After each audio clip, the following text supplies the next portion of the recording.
Support for The Gaming Outsider is brought to you by Manscaped, who is the best in men's below-the-waist grooming champions of the world. Manscaped offers precision-engineered tools for your family jewels. Manscaped just launched their 4th-generation trimmer, the Lawnmower 4.0. You heard that right, the 4.0. Join over 2 million men worldwide who trust Manscaped with this exclusive offer for you. 20% off and free worldwide shipping with the code THEGOCAST at manscaped.com. What's happening, GoCo? On episode 378, CB and Alyssa join me to share our dream game room setups, if money were no option, of course.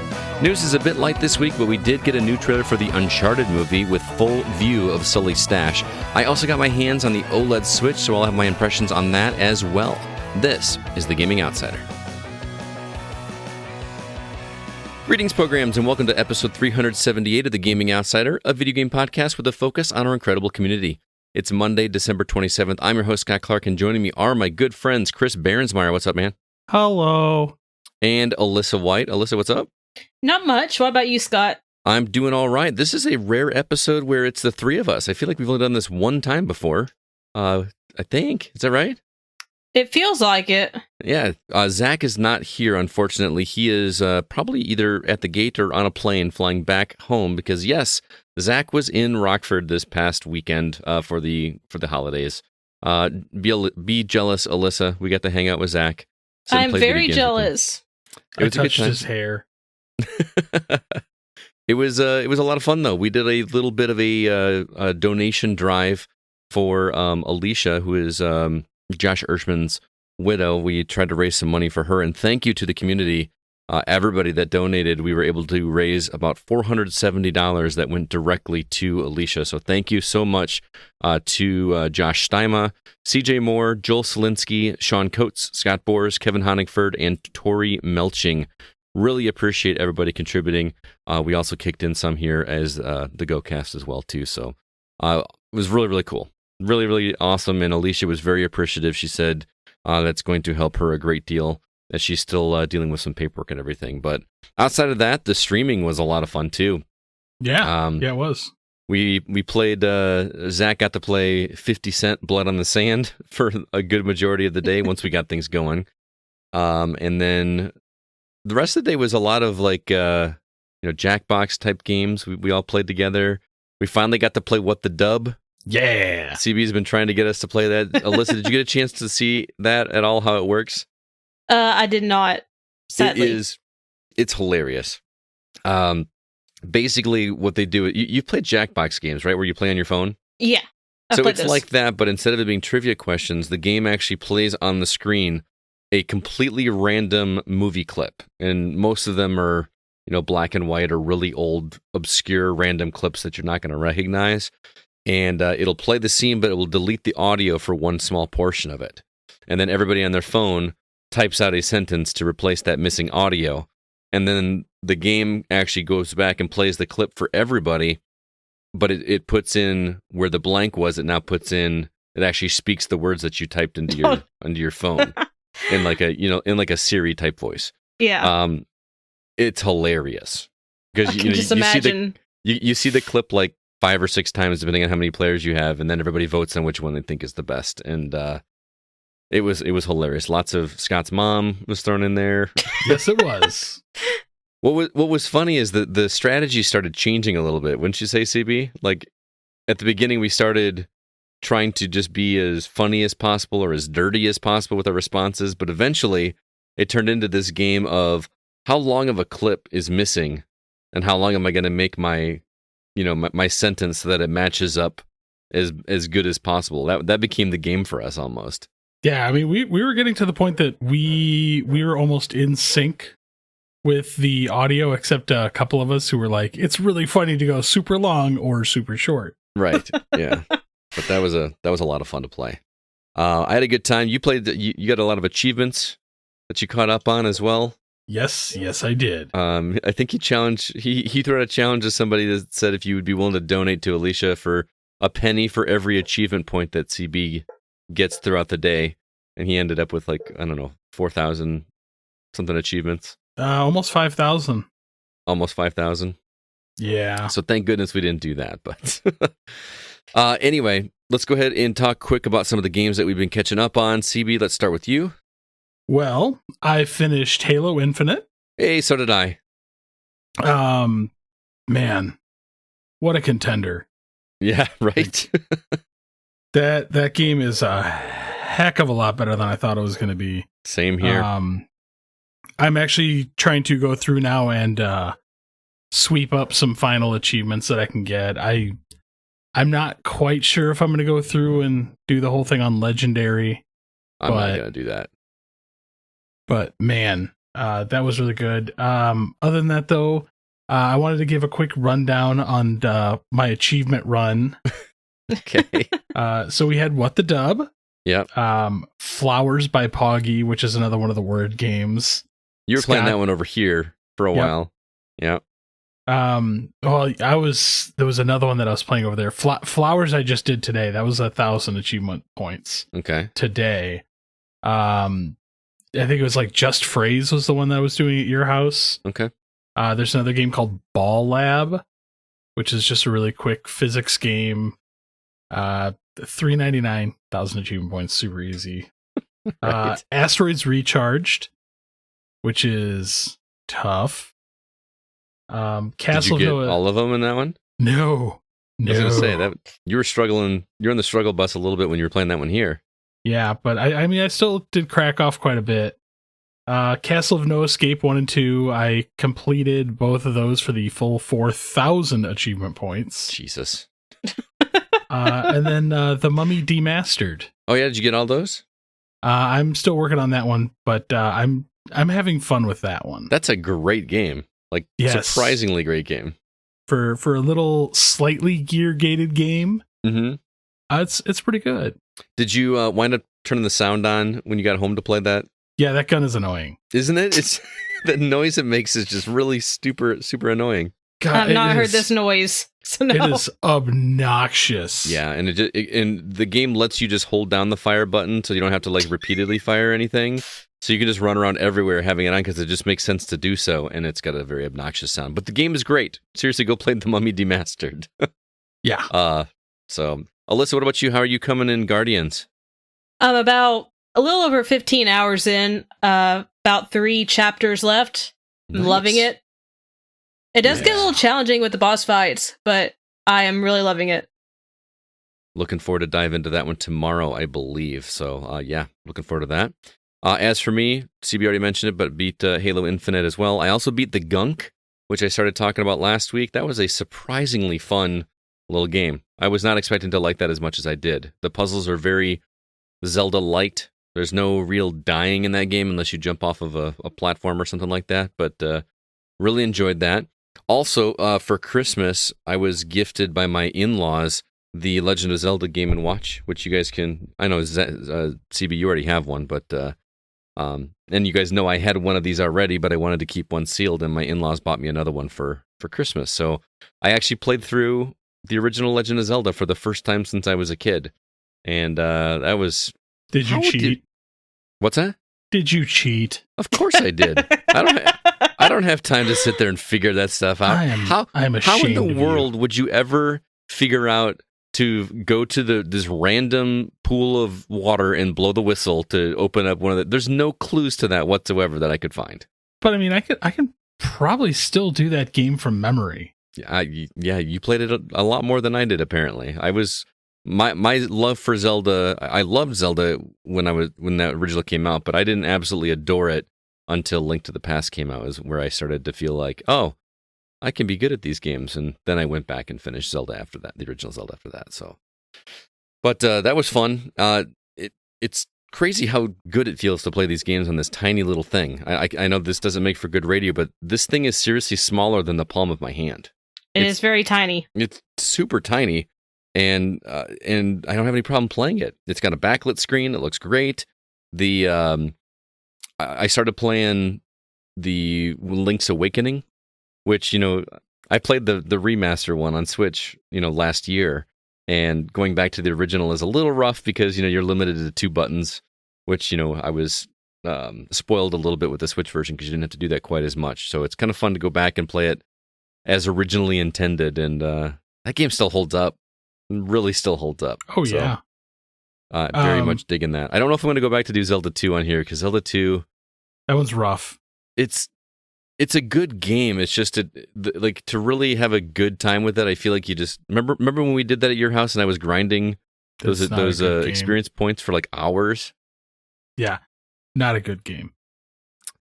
I like the game. I do like the game. It's just not a traditional Zelda game. So, I have one more quick one before we go on. All right. Are you gonna dive back into Dead Cells? I don't know, because you're actually the second person that's told me I need to, because the updates they've done with this game, my buddy Mike told me that they've added a sequel's worth of new content to that game. They're not wrong. Yeah. And he said it was also surprisingly easy to get back into after being away from it for so long, so yeah. I feel like I should get back into it, but I didn't beat it originally because some of those bosses were really tough for me. Don't look at me like that. There's a roguelike I've beat that Scott hasn't? Yeah, I got to the final boss, or what I assume was the final boss, and the Hand of the King. Yeah. I got there that one time, and it was real rough. Yeah, I'm trying to beat it on hard mode now. Oh yeah, good luck with that. Yeah. What a great game! That game just feels so good. Everything dude, with all the new weapons and the new biomes, dude, you will dig the new stuff. Yeah, I should try to get back into that. Well, let's jump quickly into the week's news. A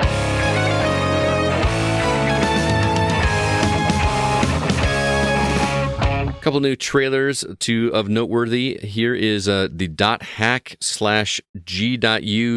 Last Recode.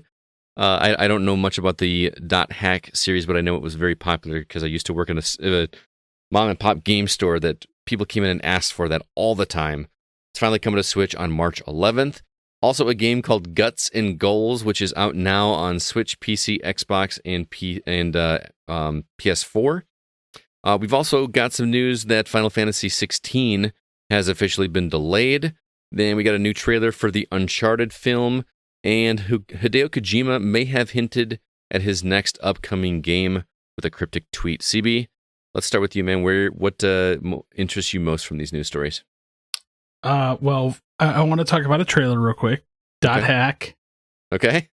I actually have all the games for this. Of course you do. But it's a series that I've always wanted to play because it's a mix of watching an anime and playing a game. Okay. Mm-hmm. So, but then I looked up how long it takes to beat them. Oh. And each of the 7 PlayStation 2 games is roughly 25 to 50 hours. Oh, that's not as bad as I was expecting you to say. I was expecting like over 100. But 7 games. Well, yeah. I mean, that was over several years. Hours. And then there's like the PS3, PS4 games. So it's a long series. Mm-hmm. So I don't know. I may have to break the seal on those. I'm sure Alyssa would join you because I think her eyes lit up when you said anime. So I know they're very hard to find though, and they're very expensive. 1 and 2 are actually like $20-ish. It's 3, 4, and then the Recode games on PS2. Those are pricey. Mm-hmm. While you're talking about trailers, I want to talk about that second one. What's it called? Guts and Goals, which looks like, I don't know, Rocket League like overhead Rocket League on foot with sprites. But you pummel the crap out of each other with weapons. I just think it looks like a great community game. To me, it looks like Rocket League mixed with a MOBA. MOBA? I mean, I haven't played MOBAs, but isn't that all about like being in lanes and? Well, that's what I always think about when I hear MOBA. Yeah. Well, that's why I said it's mixing the two. Gotcha. But I mean, if you're playing a soccer game, like you have your guys that stay on the left-hand side, right-hand side, and down the center. Oh, okay. So soccer is a MOBA? Kind of. Sorry, football. Football is life. Those could be interesting. I don't know how I feel about Guts and Goals. So I wanted to get the trailers out of the way. I'm surprised to hear you say that because when I got together with you and Nate to play Mario Party, the mini games that the three of us enjoyed playing the most were sports games. It was like the soccer or the crap football. Out of each other. Yeah. So like to me, when I saw Guts and Goals trailer, or the trailer for Guts and Goals, I just assumed that people like you and Nate would be all over that because you guys don't like sports games. But when it is don't look at me like that. I love that you don't like sports games, and I'm like, I spent like 50 hours playing the show this year. Okay, well, Nate doesn't like sports games for sure, but I know CB does not care for Tour de France. No, I don't. That's not a sport. There are no balls in that sport. I don't know. It just looked very arcadey. That and Windjammers is one that I think could be a lot of fun with Windjammers is always a good time. Windjammers would be more fun with people like in person though than online. I feel like we can punch somebody in the shoulder, which not fun with CB because he's got big paws. Don't be scared. Yeah, I am. There's a reason my hand just wants to spread some love to you at a high speed. Sure. There's a reason I've never done a slap bet with you, and that's it. Did you have another story you want to talk about, or just the trailers? Well, I'll just quickly touch on this Final Fantasy 16. Mm-hmm. Not surprised. At this point, are we ever surprised when the game gets delayed? No, not at all. But going from 2021 to spring of 2022, I'm like, okay, we're releasing Final Fantasy 16. And I know you and we talked about this before the show. How about we finish Final Fantasy 7 first? Well, I mean, that's completely different development team. Don't care. Same falls under the same umbrella. It's a Final Fantasy game. That's not how it works. Let's just knock them out. Plus, I would assume that the level of polish put on Final Fantasy 7 is going to be a lot more than Final Fantasy 16, but I could be wrong. Maybe. Who knows? The tweet said that it was due to COVID. The original plan was to reveal the game by the end of 2021. We've already seen a little bit of that, haven't we? They showed a little bit before they announced the PS5's release date. Mm-hmm. So, yeah, the development's been delayed at least half a year, and the next reveal will be spring of 2022. So you figure April, May sometime we'll see some more on that game. But, yeah, not surprised. Not surprised at all. Yeah. Alyssa, what about you? Let's talk about Kojima's tweet, which it was just a very vague Happy Holidays tweet. It said, from Sapiens to Ludens, which was Ludens a part of Death Stranding? I don't know. I did not get very far in that game. I think so. I remember it's part of one of his games, and I couldn't remember if it was Metal Gear Solid or Death Stranding.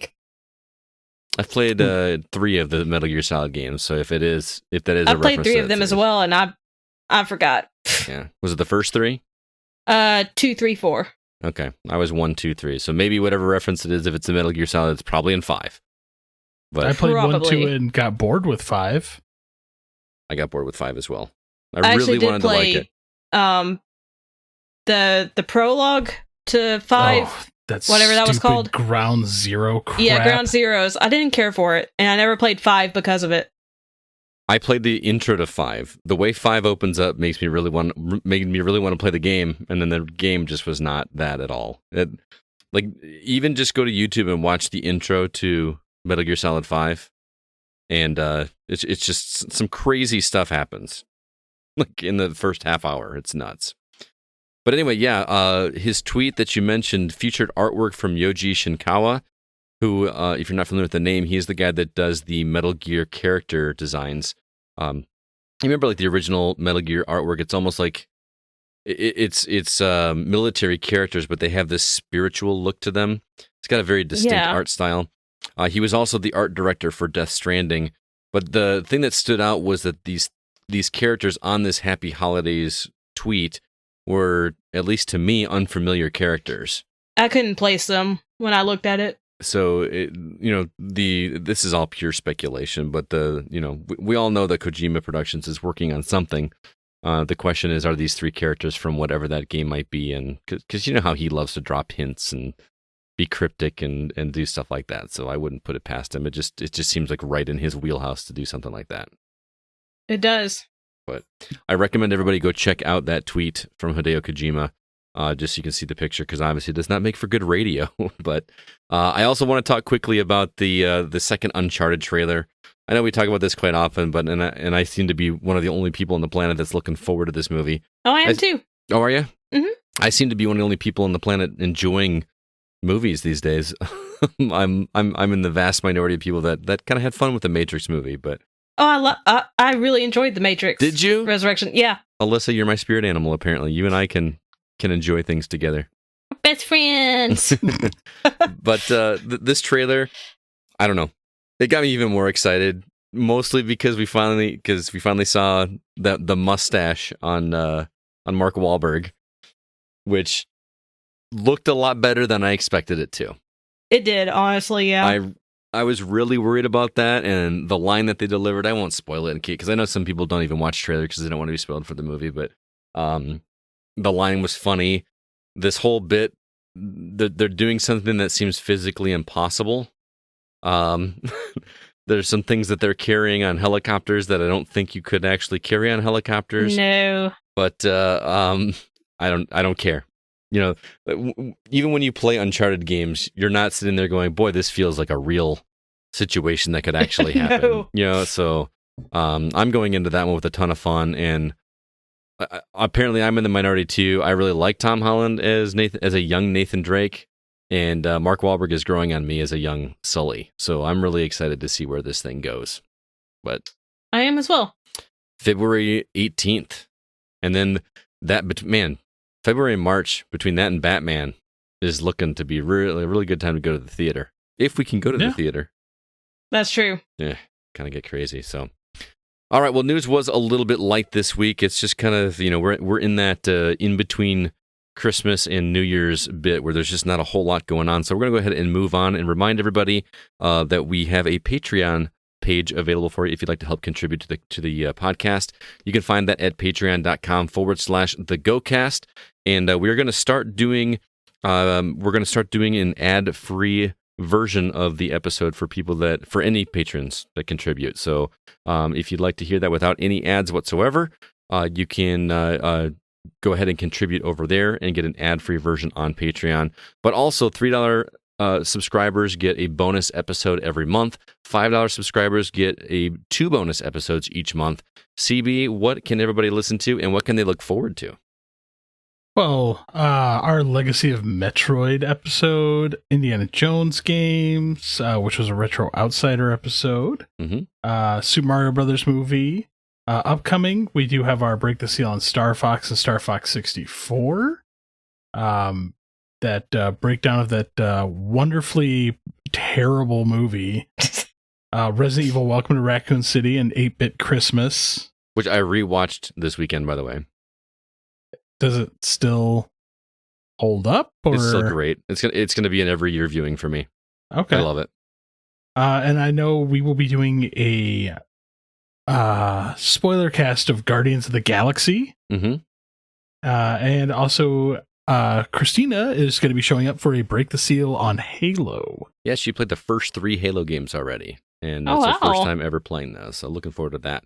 So if any of those sound interesting to you, head over to patreon.com/thegocast, or if you'd like an ad-free experience, you can do so right over there, just for $1. It helps us keep things running over here, and we do appreciate your help. Let's go ahead now and jump into the newer games we've been playing.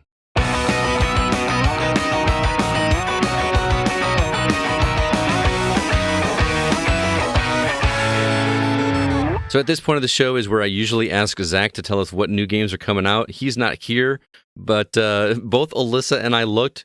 There's nothing coming out this week, guys. Just Lacuna being ported to Switch, and what was the football game? It was another football game, a soccer game, and we don't get a ton of people that are interested in that over here. But yeah, that was it. That's it coming out until January 6th, and I am not complaining because I am still playing severe catch-ups, and that's all good with me. It's fine with me as well. Yeah. Well, yeah, I'm in the same boat, but I do have a question for you. Yes, sir, Mr. Clark. You've got your hands on a Nintendo Switch OLED. I did, man. The Swoled. The Swoled.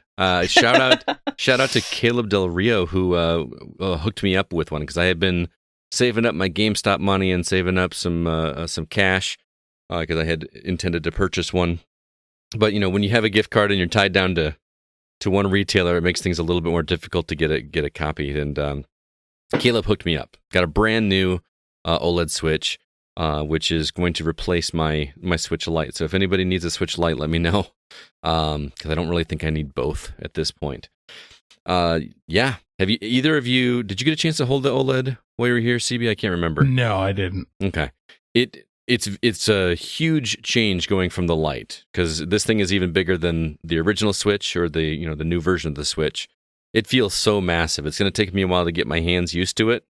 It's much bigger, but I don't anticipate that being a problem. Especially if I'm going to use it hooked up to the TV. I'm just going to use the Pro controller anyway, so that's going to feel more comfortable. But the biggest factor I've got with this is the screen. It is much larger, and it is much crisper. I actually sent you a screenshot, CB, of the. I actually had the same game playing on the Lite and on the OLED. And could you tell the difference just from the image? No, because unfortunately, picture images don't always do those kind of things justice. Mm-hmm. Oh, for sure. I mean, it's best I could do at the spot. But I can tell you from holding both of them in my hand, the picture quality is significant. Not that you don't really play a Switch for graphics. I mean, I don't really think any of us play for graphics anyway, unless you're playing Forza. But significant. And the size is great. It's going to take me a while to get used to holding an actual Switch in my hand instead of the Switch Lite. So, well, see, I'm curious because they are more expensive. Mm-hmm. But because I do still have my original Switch, mm-hmm. which plays wonderfully on a TV. Right. So for me, like the biggest thing, like the OLED being the biggest change, and if you're planning on playing this on the TV, I'm like, is it really worth the extra money? I would probably say no. I'm not knocking the console whatsoever. The reason that I upgraded is because I missed being able to hook it up to the TV, and I can't do that with the Lite. And so if I was going to go that route, why not just spend the extra $50 to get the bigger screen? Especially because you remember how on the original Switch there was a kickstand to be able to stand it up? And it's that like little not puny thing. Yeah, it's not centered, and it just doesn't seem sturdy at all. Well, the one on the OLED has it's much longer, and it's centered, and it just is a nice little stand to hold it up. So okay, that is alone, is the SD card still hidden behind it? The SD card hidden behind the stand? Yeah. I have no idea. I would have to look. I thought you put the SD card in the same spot you put the cartridge. No. Okay. I barely use the SD card. I could have swore I put it in the same spot as the cartridge. That's weird. Okay.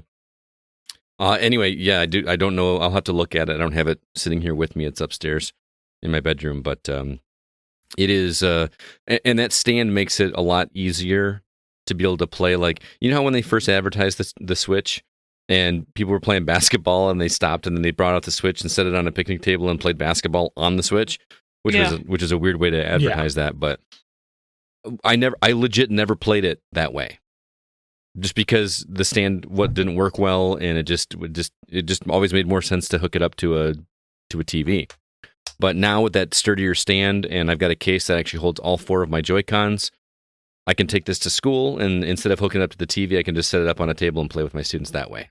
And it's fine. So yeah, I just wanted to double check, but yes, it is hidden on the original. That's so weird. It is. I don't even remember putting an SD card in there, and I know I switched it. Yeah. I know I used it at one point because I've got data on mine, so I don't know. That's very, very odd. But sadly, that's really the only new thing we've got to talk about. As we mentioned at the top of this section, there's not a whole lot new coming out, and not a whole lot new came out last week either. So we've been playing catch up, as we talked about at the top of the show. So we're going to move things right along and welcome some new Facebook members over at facebook.com/groups/the GoCast. Carter Straighton is the only new member we got over there, but welcome, sir. Hope you're enjoying the community over there, and I've been doing my best to keep that updated with news and episodes and all that kind of good stuff. Also, our Discord has a new member, Big Man Alpha. Welcome to the community. If you'd like to join over there, there is a link in the show notes for that. Also, if you get a chance, drop us a review. We've got we're on Apple Podcasts, We are on Google Play Music.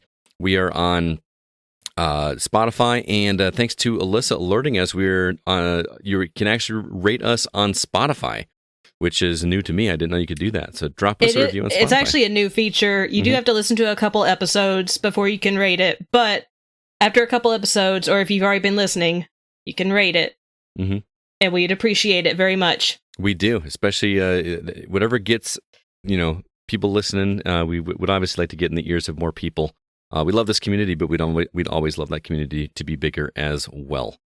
Finally, our website is thegamingoutsider.com. There you can find all of our episodes and all of our written content, reviews, editorials when we get them. And you should see a lot more coming out this last week. We're trying to get some last-minute reviews out the door for the end of 2021, so stay tuned for that. Before we get to our topic, we want to remind you once again that the show is sponsored by Manscaped. You heard us talk about this every single week, and here's the funny thing. We had somebody in our community, I believe it was Ferris, I could be wrong with that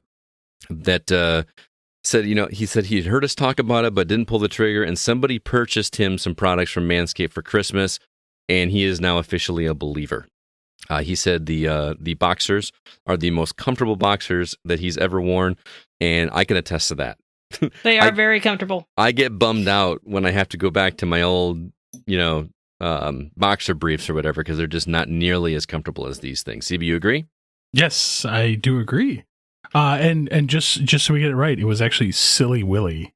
Oh, thank you. Yes, not Ferris, but Silly Willy. He was, and congrats to Silly Willy, by the way, who's got a new child on the way. His firstborn was they just found out that they're going to be having a child. So. But I'm sure what made that process go more smoothly was the fact that he kept his stuff down there nice and trimmed, which you can do so with the Manscaped Lawnmower 4.0, which is hands down the best trimmer I've ever used. No tugging, no pulling. It's become part of my daily routine, and I absolutely love it. And it doesn't stop there. I know that with a name like Manscaped, you just kind of expect everything to be all about your downstairs business, which, let's be honest, most of it is. But shampoos, conditioner, all in one. The body wash. Lip balm. I just love the scent of all of this stuff. You guys with me? Yeah. Yeah, I love the scent too. Mm-hmm. I will say my wife actually put a little bit on a piece of God, I don't know what it was, but she has it in her purse. So kind of like a the inside of her or something? purse smells like it. Oh wow! So she wants her purse to smell like Manscaped. She loves the smell of it. That's awesome. That is awesome. That is cool. Well, hey, you put that stuff on you all the time, man. Then she's going to be all over you, right? I do. Yeah. This stuff is great, and if you'd like to try it out, head over to manscaped.com and be sure to use the promo code TheGoCast. That'll get you 20% off of your entire purchase and give you free international shipping. You will not be disappointed. Manscaped, your balls will thank you.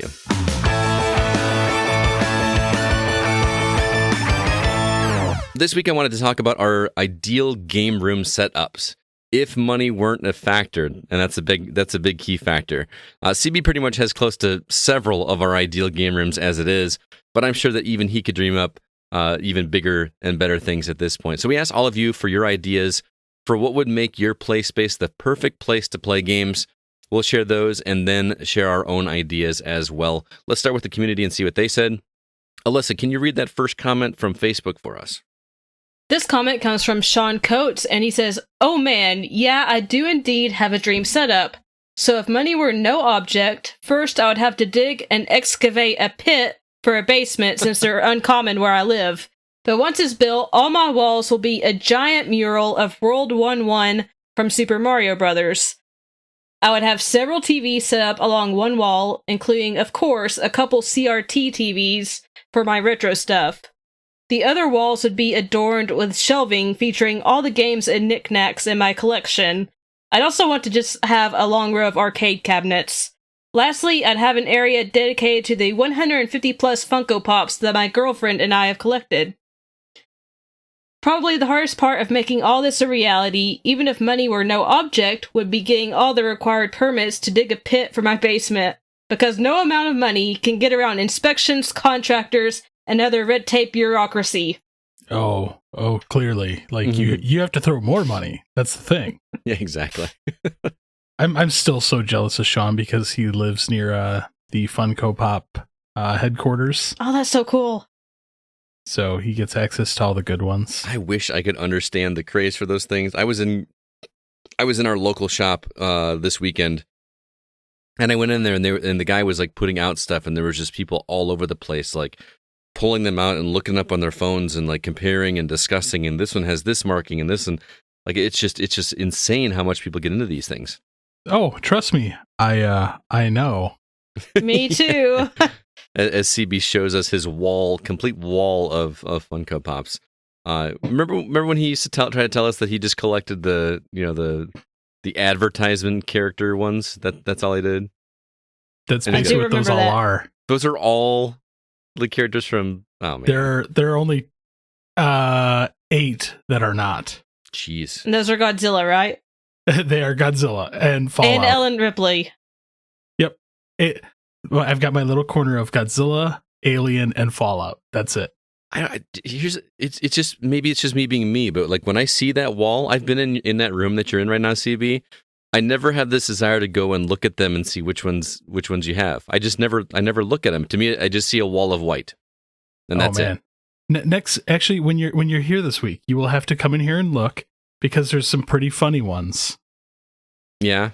Yeah, I mean, like Snap, Crackle, and Pop from Rice Krispies. Oh, that sounds awesome. That's hilarious. I find them hilarious. No, I am genuinely interested. So I want to tour CB's basement. Is it a basement? Yeah, or just a man cave? A basement. Okay. So, but crazy. After we get done recording, Alyssa, I will show you the wall. Okay. All right. Well, moving on. CB, you're up. All right. So, Amanda Sink, I'd love to have an entire basement where one part is a movie theater room and the other part is a gaming room. I'd have to have 2 massive TVs for dual playing, a sweet table for D&D with adjustable lighting, so you can dim them and change colors. I have advice for that, by the way. So you can surround sound, built-in shelving for all the D&D books, Warhammer minis, board and card games, and video games. And a little kitchenette would be sweet too, so you have an easy access to snacks and drinks. Got to get one of those Xbox mini fridges. Yes. CB has one. What is your advice for the color changing? Philips Hue lighting. Okay. Smart lighting. You can change colors, adjust it. It's great stuff. So those are expensive, aren't they? No. So the Gen 2s are out now. Which I've been getting at Walmart, Home Depot. Mm-hmm. And they are significantly cheaper now, and they don't require the bridge like the other ones did. Nice. I like the idea of having the kitchenette. That's going to be part of mine when we get to ours for sure. I'm going to take it one step further. I can't wait to share it with you guys. I got a full plan. Let me tell you. But moving on to Discord, Daniel Gilmore said, I would have exactly what is in that picture. And when he says that picture, he's referring to a picture that I posted when I put this on social media asking for responses from the community. It's basically a giant, the screen is literally one full wall. It's got to be a projector. But then seated behind it is a full-on sit-down steering wheel apparatus. And then on the wall, there's just different movie posters. But he said the only difference is that every single poster is Johnny Depp. Oh, jeez. Which I thought was pretty funny. Good stuff. And I'm going to go ahead and read this next one, too. Alan Scheck says, I've actually been working at it lately, and I think I've just about achieved my dream game room, theater, work-from-home office, gaming projector on an 80-inch screen, surround sound, 2 oversized memory foam beanbag chairs, desk on the side with good office chair for keyboard mouse gaming, big shelf that holds my physical media, anchor point in the middle of the ceiling for my homemade omnidirectional VR treadmill harness, nerd memorabilia scattered around the walls. Notably, I'm working on mounting a controller from every console I've ever owned. I had only changed 2 things. If I had unlimited money, I'd buy more consoles, and I'd pay someone to paint it. I'm not a huge fan of the white walls, but I'm even less of a fan of painting. And he actually posted some pictures, which I recommend you go check out on social media, on Facebook, on Discord. He's literally got the VR apparatus thing He hanging does. from the joist in his ceiling, and he's got a piece of his drop ceiling out of the way. I think that's pretty hilarious. And those beanbag chairs look really comfy, by the way. They do. I will openly tell you, those switching it to the joist for Mhm. the wired ones is amazing. Mm-hmm. Like I really, if I went that route, like that would be the only way I would want to do that. Nice. Very cool. Alyssa, you were up. Kevin Honingford says, I dreamt of having a designated game room for such a long time. My ideal situation is simple, nothing gaudy. Since moving to a more spacious place, I've been chipping away at it little by little. I just want to be surrounded by my Sega Genesis and Sonic collectibles being displayed on the walls and shelves. Comfortable seating, movie theater style for 8 people. Big screen on the wall, a superb sound system, not necessarily surround, but with a sub that thumps strong enough to stop my heart when something big happens. Behind the seating, along a wall on the side, will be 3 desks, home to 3 PCs for my boys and I. In the area left, I want a table for tabletop games. The entire room will be color-changing lighting to fit the environment of whatever game or movie I or my family are diving into. I could not speak for some reason reading that. Very cool. I love the idea of having it surrounded by Sonics. Man, Kevin loves Sonic so much. Yeah, he does. He really does. And I like that as well. And then the idea of just 3 PCs being local. Again, spoiler alert, there's going to be something like that in my setup. So stay tuned for that. But yeah, thank you everybody that wrote in with some suggestions. But I'm excited to hear what you guys would do. I've got a pretty elaborate plan. I was this close to actually drawing out a floor plan. like when I was a kid, I used to draw I dream house scenarios on graph paper when I was a kid. I was this close. I didn't do it, but I have one drawn. You do? I've had it drawn for years. All right, I love it. What I would do with your collection, man. Oh, if I had your collection, I'll tell you what I would do with it when you get to it's mine. Planned. Yeah, it'll happen someday. Well, let's start with Alyssa. Alyssa, what would your dream game room look like?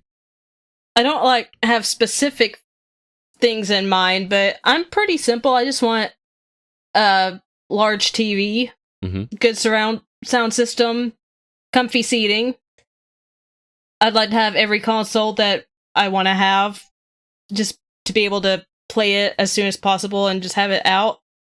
A good gaming PC, a way more comfortable chair than I'm sitting in right now. And then just have plenty of space to show off my collectibles. That's it. Nice. All right. CB? Okay, do you want the public forum version, or do you want the what I would personally do if I didn't have to deal with anybody? I guess both? Well, I don't know what you mean by this. Okay, so most people know that my collection, eventually I want to turn it into a playable museum. Mm-hmm. But I want to do it in such a way that the entire room, the entire building is designed like a 1980s basement. Mm-hmm. So having the wood-lined walls, dim lighting. That's what I want to do for that, and just have each area set up for different generation of consoles. You're gonna pipe in that arcade room smell, the burning. the arcade room smell, but it's also going to be just pounding with the Journey track from the original Tron. There you go. So neon lights everywhere. Nice. They have to be the neon lights that are slowly burning out, so they're cracking all the time.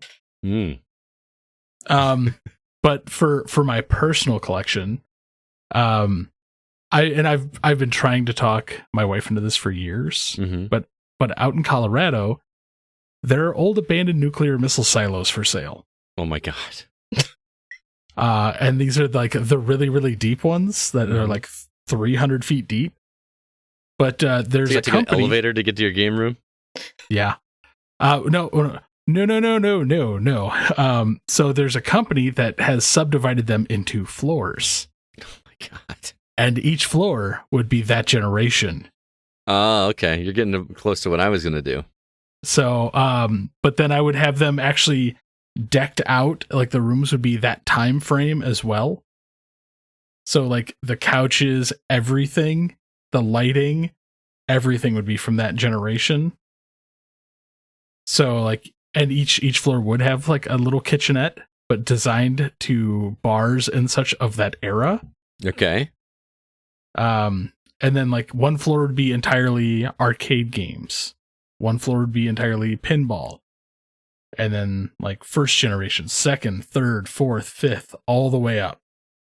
Because some of these things are like 15 floors. So I have room to grow. Yeah, always room to grow. Yeah. Man, abandoned missile silo was not what I was expecting. But it's awesome, though. Yeah, it's an awesome idea. Well, especially because they still have like the huge circular steel doors with the bolts. Yeah. So I could just be like, literally, welcome to the vault. Yeah. And the first floor would literally be designed like one of the vaults from Fallout. That would be amazing. Have like steam coming out of it when you open it up. Yep. Play that music and, Have a light like flash in your eyes so you can't see anything for a little bit. Oh, hey, money's no object. We get that guy to come in and just say war never changes every time someone comes into the room. Ron Perlman, sir. Ron Perlman. He just sits I would in there. just hire him to like sit in there and narrate as people are playing. That's what I'm saying. I'd just be like, yes. All right, so yours is, expanded deep, right? Mine's going to be expanded wider, right? Mine's going to be very hub and spoke, like Zach likes to say. And at the very center of it is going to be the kitchen, and when I say kitchen, it's going to be a bar. It's going to be like a legit all the way around bar that's going to have a kitchen built in there, pizza ovens, stovetop, regular oven, everything, full bar right in the middle. And then branching off from that are going to be all the rooms. And like Amanda said, one of those rooms is going to be a movie theater size room. That will be my movie theater / current gen console room. So like when I'm playing by myself, I'm not playing multiplayer with not playing Jackbox, with people locally. That's where I'm going in playing. No need for headphones. Got the theater sound going on. That's like my main section right there. Then you've got another room that is going to be my local multiplayer game room where I'm going to have, I'm going to have either 4 or 8, 2 pods of 4. And each pod is going to have 4 sections, and each of those sections is going to have current gen PlayStation, current gen Xbox, current gen PC, so that you can play locally with everybody all in the same room. 65-inch LCDs, in these little pods, and that's going to be there. Then every other room is going to be the nostalgia room, like you're talking about. There's going to be an entire, I'm not even going to say like a room, almost like a cubby. Like imagine, the way I kind of imagine it is, those arcade games, like the Jurassic Park one where you actually go sit in it and you pull the curtain? Oh, yeah. You know what I'm talking about? Kind of like that, but bigger, where it's just a screen that's got the console underneath it, and then along the sides behind it are all the games for that console. So you go into the NES pod, and then there is an NES sitting there with the controllers, and then all the games are on either side, and you can just pick out any ones you do. But you do that for Nintendo, you do that for Super Nintendo, you do that for Nintendo 64, you do that for Genesis, you do that for every console that you've got that, which would be a lot of little pods. But I'm thinking big, right? There's going to be another room that's going to be, which is a popular answer with our listeners as well, is a tabletop room, where there's going to be a room for tabletop games, but there's also going to be a pool table in there. There's going to be a pinball room. That's going to be more of a warehouse because there's going to be a lot of pinball tables in there, and arcade machines as well. And to top it off, that's going to be all the first floor, but the second floor above that is going to be apartments. Because if there's going to be a bar in there, I want people coming over drinking, and I don't want them driving home. So there's going to be a place for you to crash if you need to. Nothing fancy, just little apartments so that they're not living there, but that they're able to stay there whenever they want to. And that is my ideal game room. It's more of a game house, I suppose, but Game Palace. Game Palace. I like it. Yeah. I like it. See, what you really got to do is for like the PC area, you got to get them all the gaming pods. Oh yeah, like the like you just kind of lean back and it rotates as you do whatever. Well, not only that, but like the screen is like one of those 180-degree half shells. Yeah, like the pod game that they have at Dave & Buster's, the Star Wars pod game. Yeah. They make those for PC gaming. That'd be pretty sweet. Yeah, that would be sweet. They're really nice, but they're really expensive. I would imagine. I don't know, I just like the idea of like the central thing in the middle being food and drinks. I just like that. Like no matter where you are, you're just really close to food and kind of like, I mean, that's how Dave & Buster's is set up, right? Yeah. I mean, not the food necessarily, but they got the bar like right there in the middle. Oh, you know what would be another fun thing to do with like yours or my idea? Huh. Have an Oculus like Quest room. Oh yeah. But like a huge room. Mm-hmm. And like just have like 10 to 15 Oculus Quests on one wall. Yep.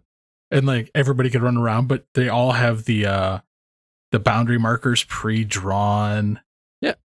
Or even like railings, like just like soft padded railings so that you know when you're there. Yeah. Man, the only thing I can worry about like any of these gaming rooms is power consumption. Hey, money's no object. It's still like, and we're running a hotel basically, right? Man, even then, like just imagining the power consumption. Can you just imagine like hiring an electrician to come in to do this, and they're like, "I hate you." Yeah, right. I mean, imagine that scene in Christmas Vacation when he turns all the Christmas lights on, and then somebody at the nuclear reactor like goes and flips a switch to backup generator or whatever. Like, oh, Scott Clark woke up, his house just turned on. Yeah. Great. I like it. I could go into so much more detail. I really could, but just I don't know. So one of these days I will have to show you my actual drawn up plans for my game museum. Yeah. We'll have to do it someday, man. Let's make it happen. Yeah. All right. Well, that's going to do it for the topic. Thank you, everybody that wrote in. Next week is going to be our big Game of the Year 2021 episode. Already spoke with Mr. Grant Henry. He's going to be coming back. The four of us, which will include the three of us and Zach, will contribute our top 10 favorite games of the year. We will submit those to Grant, and Grant will compile them and come up with a number one overall game of the year for the Gaming Outsider crew. That's always a fun episode, and I really look forward to doing that. So be on the lookout for top 10 lists from all four of us. It will be really interesting to see what the number one game of the year is. I'm really looking forward to it. It's always a good time. But that's going to do it for this episode of The Gaming Outsider. I know this is a short one, but to be honest with you, there's just not a lot happening in the games industry right now, and there's not a whole lot of new games coming out. So we should be making up for it next week with a longer episode for our Game of the Year, which is always an awesome time. CB, any parting words before we get out of here? I have a recommendation. Okay, let's hear it. Letterkenny Season 10 is out. That show has 10 seasons? Yes, it does. Holy cow, are those long seasons? 6 to 8 episodes a season. Okay, that makes it a little more palatable, but holy cow. And Season 10 does not disappoint. It is so good. I've already watched the whole thing. Oh my goodness. So your free time. Holy cow, I'm so jealous. Hey man, just create an artificial gravity well and make time slow down. That's it, huh? Yeah. So Alyssa, what about you? Anything you want to share or recommend?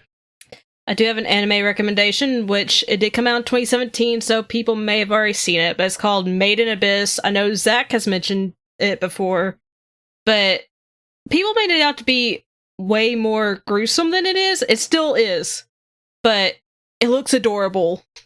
The whole time, it's just so adorable, but then these two kids go into the abyss, which is no problem really going down it, besides, trying to avoid being eaten by monsters and stuff.